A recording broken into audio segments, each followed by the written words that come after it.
The Montreal Southwest Community Ministry, also known as MSCM, is an organization which uses the methodology of restorative justice to help inmates reintegrate into the community.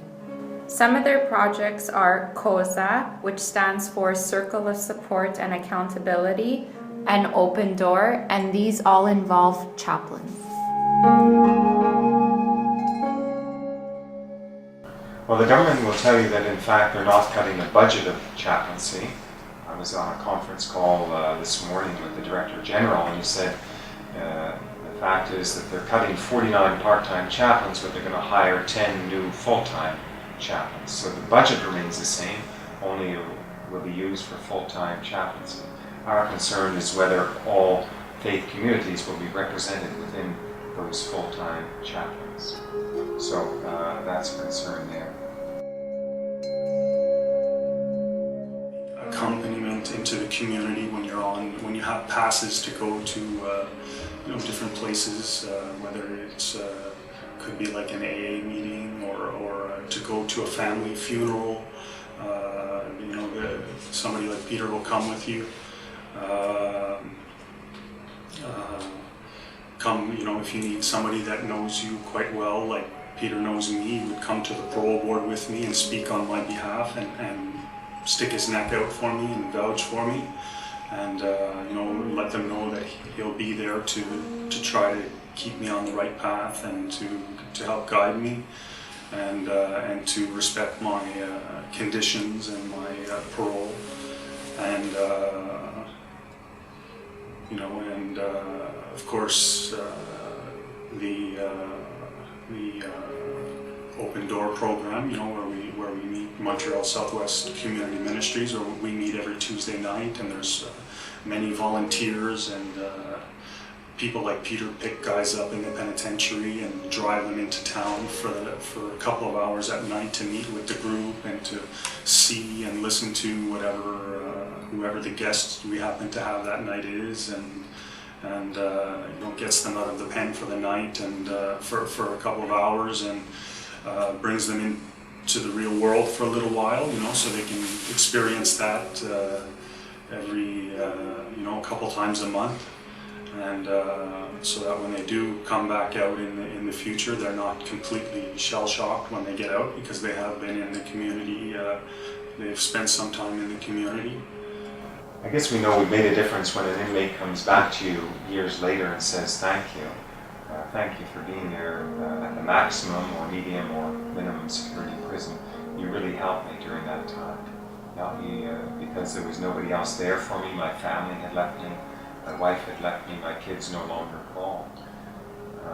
So chaplains make a difference because they stand in for the community when the community is no longer there or no longer wants to be there. They also make a big difference in the transition back into the community. So once a person is released, we don't simply abandon them, but we're there for them. You saw this at Open Door, is that we try and create a community in which we say, welcome back into the community. We're here for you, we're here with you, week by week.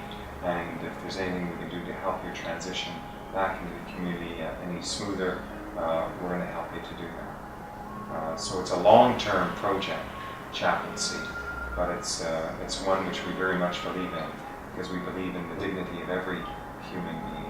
We believe that every human being can turn around and find a better life for themselves and for the community in which they're going back into.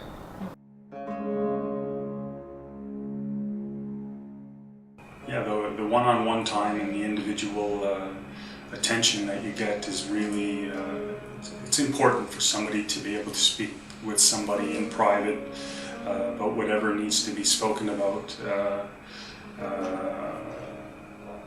without knowing that it's not going to be recorded, it's not going to be in a file somewhere, it's not going to be used against you. It's very it's without the ability to do that, a lot of guys are going to get into a lot more trouble, and they're going to probably turn to drugs and alcohol too, and there'll be more problems with guys will be angry and they'll be hurt, and negative things will happen because they don't have access to the chaplains or the chapel anymore. That's for sure. I think much more can be done, certainly in terms of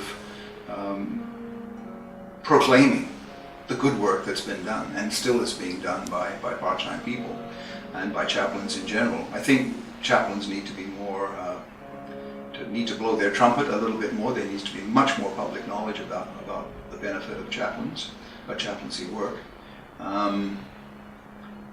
That being said, we also understand that if we're going to be accommodated by this government at all, we do need to be much more, we need to involve ourselves, or we need to be measurable. The work we do needs to have some kind of clear benefit attached to it.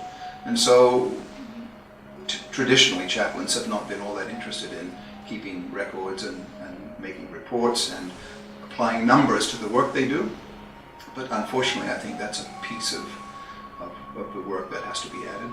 We need to be able to say, here, look at the numbers, look at the figures, look at the reduction in recidivism on the part of the guys we work with versus the ones that don't have the benefit of the kind of accompaniment that we provide. So I think there needs to be some efforts in being clear about putting numbers to the work, the benefit of the work we do. So that's one thing that could be done. But the public in general and beneficiaries of the work of chaplains could also stand up and say something to this government. Chaplains can truly be important in the life of inmates, as they believe in second chances and see beyond circumstances. As once beautifully stated by Tim Smart, a person is more than just a crime.